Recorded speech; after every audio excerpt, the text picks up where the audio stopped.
Olá a todos, sejam bem-vindos e nessa nossa próxima videoaula a gente vai tratar sobre o assunto algoritmos de escalonamento. Vamos lá?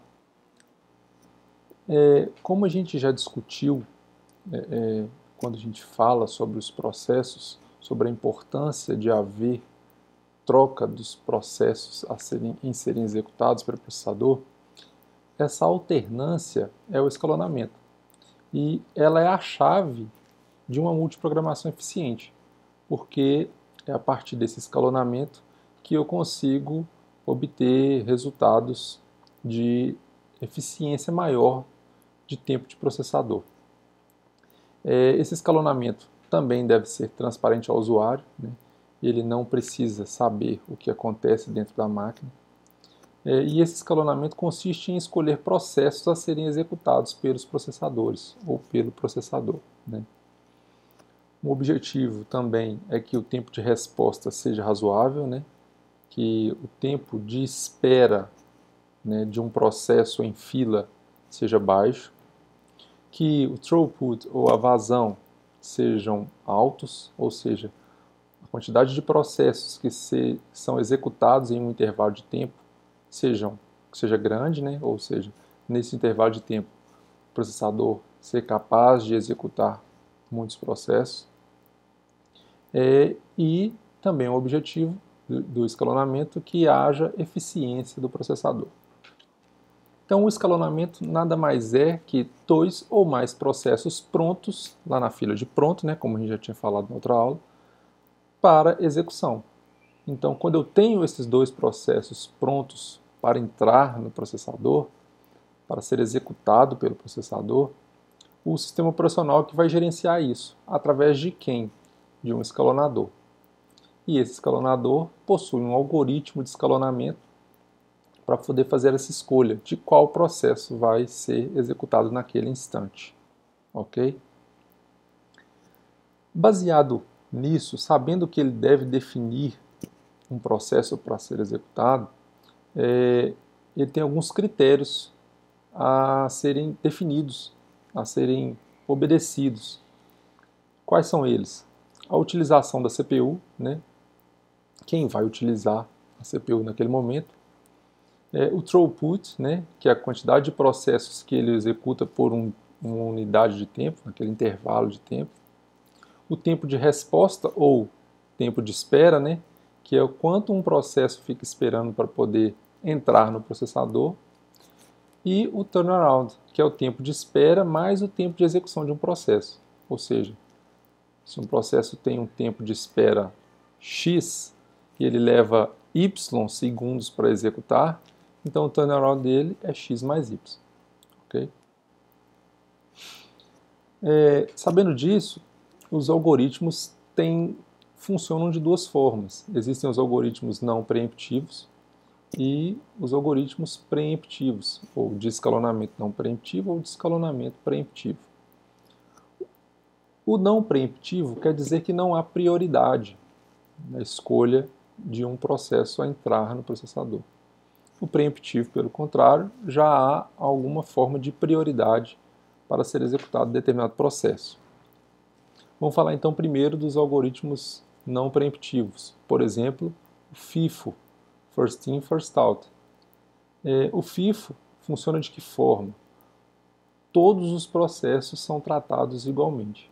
Então, se eu tenho vários processos na fila pronto para entrar, todos eles são tratados igualmente.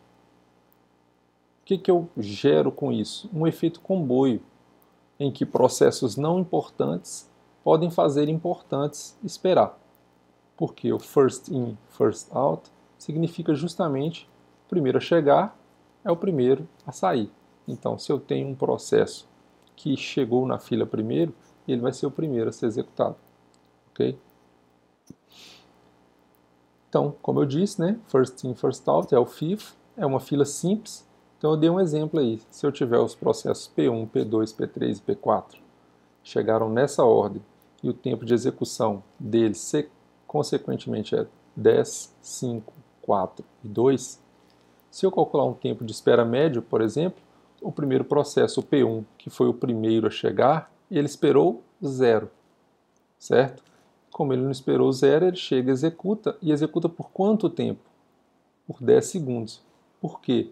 Porque ele chegou primeiro, então ele vai executar primeiro. Então ele executa por 10 segundos. Se ele executou por 10 segundos, o P2 ficou esperando quanto? 10 segundos. Então o tempo de espera de P2 é 10. Se P2 esperou 10, após P2 esperar 10, aliás, ele executa por 5 segundos, que ele agora entrou no processador, agora ele está sendo executado. Ele executa por 5 segundos. P3 esperou quanto tempo, então? P3 esperou o tempo de P1 mais P2, 15. Está aqui o 15. E o P4 esperou o tempo de P1 mais P2 mais P3, que é 19. Quando eu somo o tempo de espera total, que é 44, divido por 4, o tempo de espera médio foi 11. Okay? Então, esse é um algoritmo que não é muito eficiente, porque se eu tiver um processo que é grande e ele chegou primeiro, ele vai fazer outros processos menores esperarem por muito tempo, até ele terminar de executar. Certo? Um outro algoritmo, que é o Shortest Job First, ou SJF, significa menor trabalho primeiro. Então, o menor ciclo, o processo que tiver menor ciclo, ele entra em execução. Então, vamos supor que chegaram P1, P2, P3 e P4, igual no outro slide, né, que eu expliquei, com tempo de execução 10, 5, 4 e 2. Só que agora, quem vai entrar no processador primeiro? Quem tem o menor tempo de execução, que é P4. Então, o tempo de espera de P4 é 0. Está aqui. Ó. O próximo a entrar é quem tem o menor tempo. Quem é o próximo que tem o menor tempo? P3, que tem tempo 4 de execução. E quanto tempo ele ficou esperando? Ele foi esperando o P4 executar, que foram 2 segundos. Então, ele está lá, esperou 2 segundos. Qual foi o próximo a entrar no processador, a ser executado? O primeiro a ser executado foi P4, já terminou. O P3 depois, só sobrou P1 e P2. Quem tem o menor tempo de execução? P2. Então ele tem tempo 5, ele entra e executa. Quanto tempo ele ficou executando? Esperando, aliás. O tempo de P3 e P4 juntos, que é 6 segundos. Por fim, entra P1, que ficou esperando P2, P3 e P4 executarem.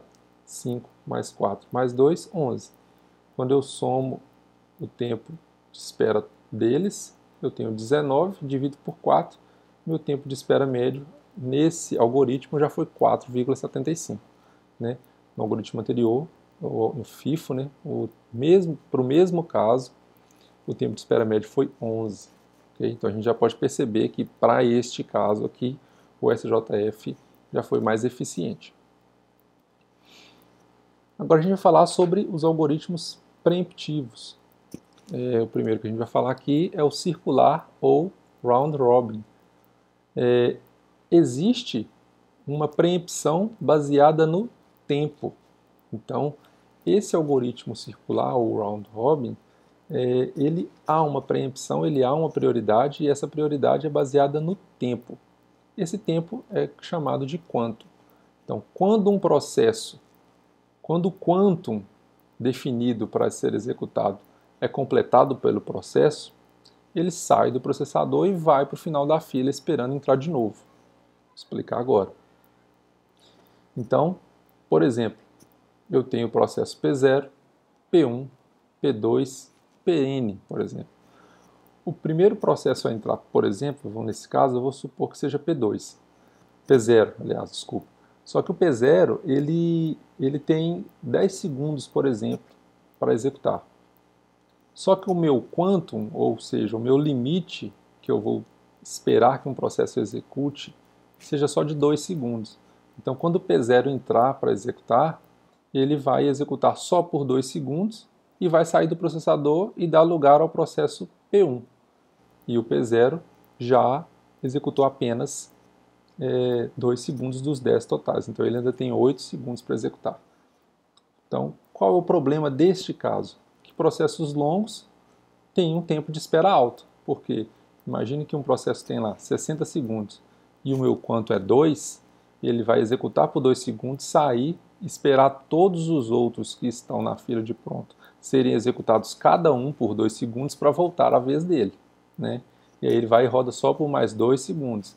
Aí ele espera todos os outros da fila de pronto serem executados por 2 segundos cada um e executa de novo por mais 2 segundos. Então ele acaba esperando muito tempo, se o tempo de execução dele for muito alto. Ok? Um outro algoritmo que existe é o algoritmo de prioridade.